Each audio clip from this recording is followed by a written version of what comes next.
എല്ലാവർക്കും സ്വാഗതം. ഈ റിവ്യൂ ഇഷ്ടപ്പെടുവാണെങ്കിൽ ഒന്ന് ലൈക്ക് ചെയ്തും സബ്സ്ക്രൈബ് ചെയ്തും സപ്പോർട്ട് ചെയ്യണേ. അപ്പം ഡോക്ടർ അനഘ ഡോക്ടറിൻ്റെ ക്യാബിനിലോട്ട് വിളിപ്പിക്കുന്നുണ്ട്. പയ്യെ നടക്കാൻ ഇറങ്ങിയപ്പോൾ പോകുന്നതാണ് ഇങ്ങോട്ട്. അവിടെ ഇരിക്കാൻ പറയുന്നു. എന്നിട്ട് പറയുന്നുണ്ട് അനഘയ്ക്ക് നല്ല ഇമ്പ്രൂവ്മെൻ്റ് ഉണ്ട് ഇപ്പം. അനഘയുടെ കുഞ്ഞ് ഞങ്ങളോട് എന്നും പറയുന്നൊരു കാര്യമായിരുന്നു, എൻ്റെ അമ്മയെ ഒന്ന് എഴുന്നേൽപ്പിച്ച് നടത്തിക്കണേ എന്ന്. അതിലേക്കാണ് നമ്മൾ അടുത്തുകൊണ്ടിരിക്കുന്നത്. ഇനി ആ കുഞ്ഞിൻ്റെ ആഗ്രഹം അമ്മയൊന്ന് സംസാരിച്ച് കാണാനാണ്. അതുകൊണ്ട് ഇനി നമുക്ക് അതും സാധിക്കും. നന്നായിട്ട് ട്രൈ ചെയ്താൽ മതി. പിന്നെ അനഘയ്ക്ക് ഇനി ഒരാഴ്ചയും കൂടി കഴിഞ്ഞ് വീട്ടിലേക്ക് പോകാം. അവിടെ ചെന്ന് കഴിഞ്ഞാലും ഞങ്ങൾ തരുന്ന പോലെ തന്നെ കറക്റ്റ് സമയത്ത് മരുന്നൊക്കെ കഴിച്ചോണം. അങ്ങനെ ചെയ്താൽ മാത്രമേ ആ മൂർത്തി സാറും കുടുംബവും മുടക്കിയ പണത്തിനും മോളുടെ പ്രാർത്ഥനയ്ക്കും ഒക്കെ ഫലം കിട്ടുകയുള്ളൂ. ഏതായാലും അനഘ തിരിച്ചു വന്നത് ഞങ്ങൾ ഡോക്ടർമാർക്ക് തന്നെ വലിയൊരു അത്ഭുതമാണ്. അതുകൊണ്ട് ഇനിയും ആ രീതിയിൽ തന്നെ മുന്നോട്ട് പോകണം. നമുക്കെല്ലാം ഭേദമായി ആരോഗ്യത്തോടെ എഴുന്നേറ്റ് നടക്കാനും സംസാരിക്കാനും ഒക്കെ പറ്റുന്ന അവസ്ഥയിലേക്ക് എത്താൻ പറ്റും എന്നൊക്കെ പറഞ്ഞ് ഡോക്ടർ കുറേ കാര്യങ്ങളൊക്കെ അനഘയ്ക്ക് പറഞ്ഞു കൊടുക്കുന്നു. അത് കഴിഞ്ഞ് റൂമിലേക്ക് പൊയ്ക്കോളാൻ പറയും. അനഘ റൂമിലോട്ട് ചെല്ലുവാണ്. അനഘയെ റൂമിൽ കൊണ്ട് കിടത്തിയതിന് ശേഷം ഒരു നേഴ്സ് ഇഞ്ചക്ഷൻ എടുക്കാൻ വേണ്ടി വരുന്നുണ്ട് കേട്ടോ. അന്നേരം ഇഞ്ചക്ഷൻ എടുക്കാൻ തുടങ്ങുമ്പം ചന്തുമോളുടെ കൂടെയുള്ള ചേച്ചിയില്ലേ, അവർ പറയുന്നുണ്ട് മോൾക്ക് ഭയങ്കര പേടിയാട്ടോ ഇഞ്ചക്ഷൻ എടുക്കുന്നത്, അതുകൊണ്ട് ദേ ഇവള് മുഖം മറച്ചു പിടിച്ചേക്കുന്ന കണ്ടോ എന്നിങ്ങനെ പറയുക. അന്നേരം ആ നേഴ്സ് പറയുന്നുണ്ട് അങ്ങനെ പേടിക്കേണ്ട കാര്യമൊന്നുമില്ല അമ്മേ, ഞാൻ വേദനിപ്പിക്കത്തൊന്നുമില്ല എന്ന്. അങ്ങനെ അവർ ഇഞ്ചക്ഷൻ എടുക്കാൻ തുടങ്ങുമ്പോഴേക്കും റൂമിലേക്ക് ആദർശ് ഓടിക്കേറി വന്ന് അത് തട്ടിക്കളയുക. അന്നേരം ആ നേഴ്സ് ചോദിക്കും, ഇതെന്താ സാറേ ഈ കാണിച്ചത്, ആ മരുന്ന് താഴെ പോയില്ലേ എന്ന് ചോദിക്കുമ്പം ആദർശ് പറയുന്നുണ്ട്, നിങ്ങൾ കുത്തിവെക്കാൻ പോയത് വിഷമല്ലായിരുന്നോ, എന്നിട്ടാണോ ഈ രീതിയിൽ സംസാരിക്കുന്നത് എന്ന് ചോദിക്കുമ്പം ഞാൻ അങ്ങനെയൊന്നും ചെയ്തിട്ടില്ല സാറ്, വെറുതെ അനാവശ്യം പറയരുത് എന്ന് പറയും. അന്നേരം ആദർശ് ആ സിറിഞ്ചങ്ങ് എടുക്കുവേ. എന്നിട്ട് പറയുന്നുണ്ട്, ഇത് ടെസ്റ്റ് ചെയ്ത് നോക്കിയിട്ടുണ്ടെങ്കിൽ ഇതിൻ്റെ അകത്ത് എന്നതാണെന്ന് അറിയാലോ, അതുകൊണ്ട് നീ കൂടുതൽ സംസാരിക്കേണ്ട, നീ എൻ്റെ കൂടെ വാ എന്ന് പറയുവാണ്. അന്നേരം മടിച്ചു നിൽക്കുമ്പം മര്യാദയ്ക്ക് വരാനല്ലേ പറഞ്ഞത് എന്ന് പറഞ്ഞ് പുറത്തേക്ക് കൊണ്ടുപോകുവാണ് ആ നേഴ്സിനെ ആദർശ്. അപ്പോഴത്തേക്കും ചന്തുമോൾക്ക് ആകെ പേടിയാകും. ചന്തുമോൾ അനഘയുടെ അടുത്ത് വന്ന് കെട്ടിപ്പിടിച്ചിരിപ്പണ്ടേ. ആദർശ് ആ നേഴ്സിനെയും കൊണ്ട് ഡോക്ടറെ അടുത്തോട്ടാണ് പോകുന്നത്. എന്നിട്ട് ഡോക്ടറെ അടുത്തേക്ക് ഡോക്ടർക്ക് സിറിഞ്ച് കൊടുക്കും. എന്നിട്ട് പറയുന്നുണ്ട്, ഇതിനകത്ത് വിഷമാണ്, ഇതാണ് അനഘയുടെ ശരീരത്ത് കുത്തിവെക്കാൻ ഇവർ നോക്കിയത് എന്ന് പറയുമ്പം ഇവരൊന്നും ഇടാതെ ഇങ്ങനെ നിൽക്കുവാണേ. എന്നിട്ട് ആദർശ് പറയുന്നുണ്ട്, ഞാൻ ഇതിലേക്ക് എത്തിയത് എങ്ങനെയാണ് എന്ന് ഞാൻ ഡോക്ടർക്ക് പറഞ്ഞു തരാം. എനിക്കൊരു മെസ്സേജ് വന്നായിരുന്നു, അനഘ കൊല്ലപ്പെടാൻ സാധ്യതയുണ്ട്, സൂക്ഷിക്കണമെന്ന് പറഞ്ഞ്. അതുകൊണ്ട് തന്നെ ഞങ്ങൾ അനഘയെ ചികിത്സിക്കുന്ന എല്ലാ ഡോക്ടർമാരുടെയും നേഴ്സുമാരുടെയും ഒക്കെ ഡീറ്റെയിൽസ് എടുത്തു. അവരുടെ പലരുടെയും ഫോണുകളും ഞങ്ങൾ ചോർത്തുന്നുണ്ടായിരുന്നു. അതിൽ നിന്നാണ് ഇങ്ങനെയൊരു ഇൻഫർമേഷൻ ഞങ്ങൾക്ക് കിട്ടിയത്. ഇന്ന് അനഘ കൊല്ലപ്പെടാൻ സാധ്യതയുണ്ട് എന്നുമുള്ള കാര്യവും വ്യക്തമായി അറിഞ്ഞതുകൊണ്ടാണ് ഞാൻ ഇങ്ങോട്ട് വന്നത്. ഞാൻ വരാൻ കുറച്ച് താമസിച്ചിരുന്നു എങ്കിൽ ഇന്നിപ്പം അനഘ ജീവനോടെ കാണില്ലായിരുന്നു എന്നൊക്കെ പറയുവാണ്. ഏതായാലും ഇതൊക്കെ കേട്ട് കഴിയുമ്പം ഡോക്ടർ നേഴ്സിനോട് ചോദിക്കുന്നുണ്ട്, ഈ കേട്ടതൊക്കെ സത്യമാണോ എന്ന്. അന്നേരം ഒന്നും മിണ്ടാതെ നിൽക്കുക കേട്ടോ നേഴ്സ്. അന്നേരം ഡോക്ടർ പറയുന്നുണ്ട്, നീ ഇത് നിഷേധിക്കൊന്നും വേണ്ട, കാരണം നീ നിഷേധിച്ചാലും ഈ സിറിഞ്ചിലെ മരുന്ന് പരിശോധിച്ച് കഴിഞ്ഞാൽ എല്ലാ കാര്യങ്ങളും തെളിവ് സഹിതം ഞങ്ങൾക്ക് കണ്ടുപിടിക്കാൻ സാധിക്കുമെന്ന് പറയുമ്പോഴും അവരൊന്നും മിണ്ടുന്നില്ല. അന്നേരം അവിടുത്തെ ഹെഡ് നേഴ്സ് ചോദിക്കുന്നുണ്ട്, നീ എന്താടി ഒന്നും മിണ്ടാത്തെ, നീ തെറ്റ് ചെയ്തില്ലെങ്കിൽ നിനക്ക് വാ തുറന്ന് പറഞ്ഞുകൂടെ എന്ന് ചോദിക്കുന്നു. അന്നേരവും മിണ്ടാതെ നിൽക്കുമ്പം കാരണം തീർത്തൊന്ന് കൊടുക്കും. എന്നിട്ട് പറയുന്നുണ്ട്, നീ ഇങ്ങോട്ട് വാ, നിന്നെ കൊണ്ട് സത്യം പറയിപ്പിക്കാൻ ഞങ്ങൾക്ക് അറിയാമെന്ന്. അങ്ങനെ ആ നേഴ്സിനെ വിളിച്ചുകൊണ്ട് ആ ഹെഡ് നേഴ്സ് അങ്ങ് പോയി കഴിയുമ്പം ഡോക്ടറോട് ആദർശ് പറയുന്നുണ്ട്, അനഘയ്ക്ക് ഒരുപാട് ശത്രുക്കളുണ്ട്, അവർ അറിഞ്ഞു കഴിഞ്ഞു അനഘ റിക്കവറായി വരുന്നു എന്ന്, അതുകൊണ്ടാണ് അവളെ കൊല്ലാൻ വേണ്ടി നോക്കിയത് എന്ന്.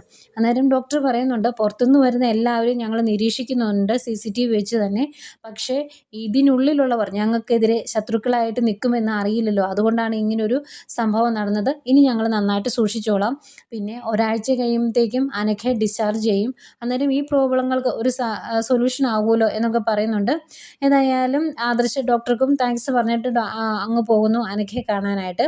അന്നേരം ഡോക്ടർ അവിടെ ബാക്കി നിൽക്കുന്ന നഴ്സുമാരോട് പറയുന്നുണ്ട്, ആ കുട്ടിയെ എങ്ങനെയാണ് നമ്മൾ തിരിച്ചു പിടിച്ചത് എന്ന് നമുക്കറിയാലോ, അതുകൊണ്ട് തന്നെ ഇവിടുന്ന് പോകുന്നിടം വരെ നല്ല ശ്രദ്ധ കൊടുക്കണം, ശ്രദ്ധിച്ചോണം എന്നൊക്കെ ബാക്കിയുള്ളവർക്ക് നിർദ്ദേശങ്ങളൊക്കെ കൊടുക്കുന്നു.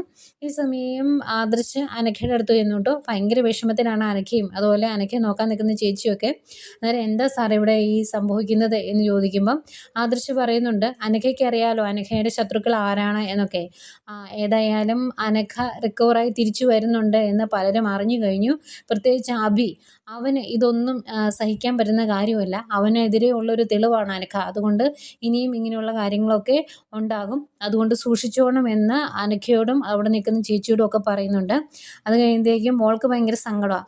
അച്ഛ എന്ന് പറഞ്ഞ് കെട്ടിപ്പിടിക്കുമ്പോൾ മോള് വിഷമിക്കുമൊന്നും വേണ്ട, അച്ഛനും നയനാമയും ഒക്കെ ഉള്ളിടത്തോളം കാലം മോൾക്കും മോളുടെ അമ്മയ്ക്കും ഒന്നും സംഭവിക്കില്ല എന്ന് പറയുന്നുണ്ട്.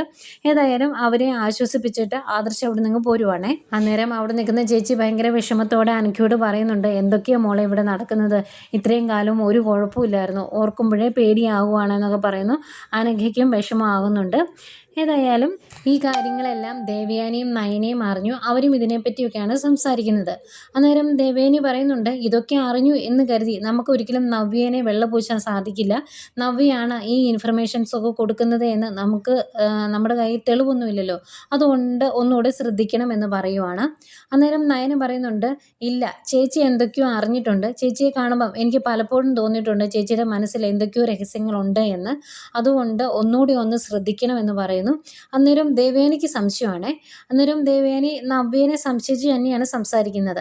അന്നേരം നയന പറയുന്നുണ്ട്, ഏതായാലും ചേച്ചിയുടെ മനസ്സിൽ എന്തൊക്കെയോ ഉണ്ട് എന്നുള്ള കാര്യം ഉറപ്പാണ്. ഇനിയിപ്പം ഈ ഇൻഫർമേഷൻസൊക്കെ നമുക്ക് തരുന്നത് ആരാണ് എന്ന് നമ്മൾ അന്വേഷിച്ച് പോയിട്ടില്ലായിരുന്നു. ഇനി അതങ്ങനെയല്ല, അതിൻ്റെ പിന്നീട് ആരാണ് എന്ന് ആദർശേട്ടൻ കണ്ടെത്തും. ആ ആളുമായിട്ട് നവ്യേച്ചിക്ക് കണക്ഷൻ ഉണ്ടോ എന്ന് നമുക്ക് അന്നേരം അറിയാലോ എന്നൊക്കെ പറയുന്നുണ്ട്. ഏതായാലും അത് കേൾക്കുമ്പം ദേവയാനിക്കും ഒരു ആശ്വാസമൊക്കെ തോന്നുന്നുണ്ട്. പിന്നീട് ആദർശിനെയാണ് കാണിക്കുന്നത്. ആദർശിനെ സേവ്യർ വിളിച്ചിട്ടുണ്ട്. സേവ്യറിൻ്റെ അടുത്തോട്ട് ചെല്ലുന്നു. അന്നേരം സേവ്യർ പറയുന്നുണ്ട്, പുതിയൊരു ഇൻഫർമേഷൻ ഉണ്ട്, അത് അറിയിക്കാൻ വേണ്ടിയാണ് വിളിച്ചത് എന്ന്. എന്താണ് എന്ന് ചോദിക്കുമ്പം സേവ്യർ പറയുന്നുണ്ട്, ആ ഇൻഫർമേഷൻസൊക്കെ തരുന്ന ആ നമ്പർ ഇപ്പം ഉള്ള ലൊക്കേഷൻ പറഞ്ഞു കൊടുക്കുവാണ്. അതുപോലെ ഈ ഇൻഫർമേഷൻ തരുന്ന നമ്പറിലേക്ക് നവ്യ പലപ്പോഴായിട്ട് വിളിക്കുന്നുണ്ട്. നവ്യക്കിപ്പം ആകെ കോണ്ടാക്റ്റ് ഉള്ളത് ഈ ഒരു നമ്പറിലേക്ക് മാത്രമാണ്. അവർ രാത്രി 1 മണി കഴിഞ്ഞ് വരെ പലപ്പോഴും സംസാരിക്കാറുണ്ട്. അതുകൊണ്ട് നവ്യയുമായിട്ട് നല്ല ബന്ധമുള്ളൊരു വ്യക്തി തന്നെയാണ് ഇത് എന്ന് ഉറപ്പാണ് എന്ന് പറയുന്നു. അതുപോലെ ലൊക്കേഷനും പറഞ്ഞു കൊടുക്കുന്നുണ്ട്.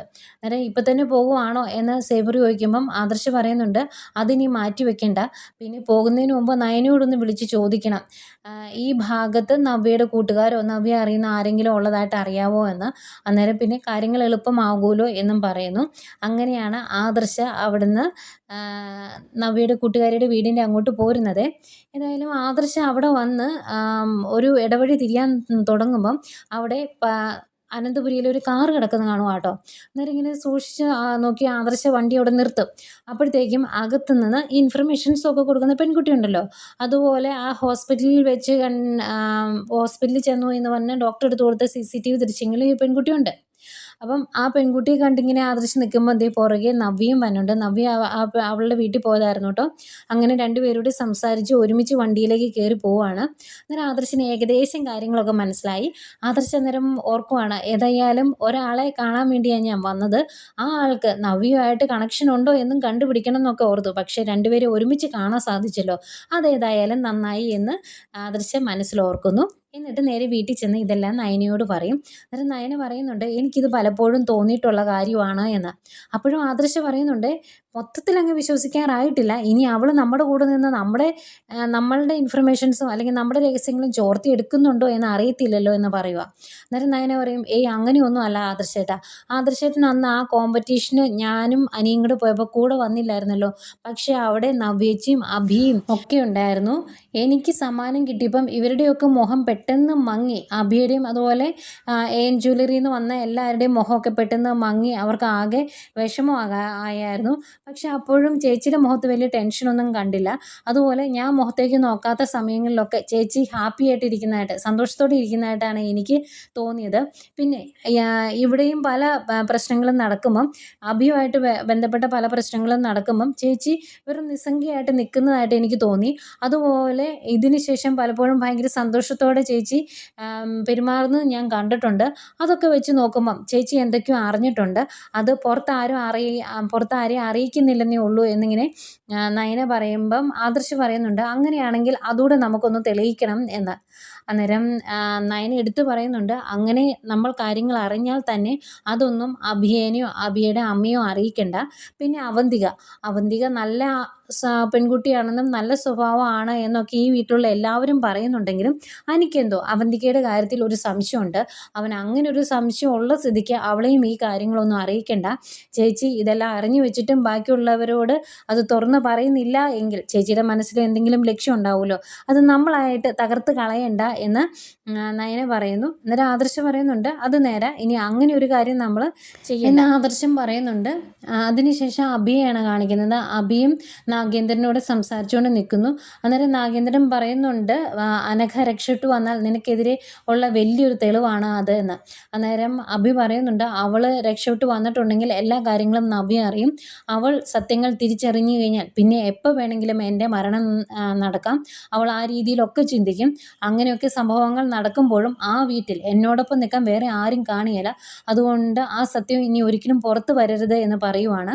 അന്നേരം നാഗേന്ദ്രൻ പറയുന്നുണ്ട് എന്തൊക്കെ പറഞ്ഞാലും നീ ആ പെൺകുട്ടിയോട് ചെയ്തത് ചതി തന്നെയാണ്. ഒരു പെൺകുട്ടികളെ നമ്മൾ ചതിക്കാൻ പാടില്ല.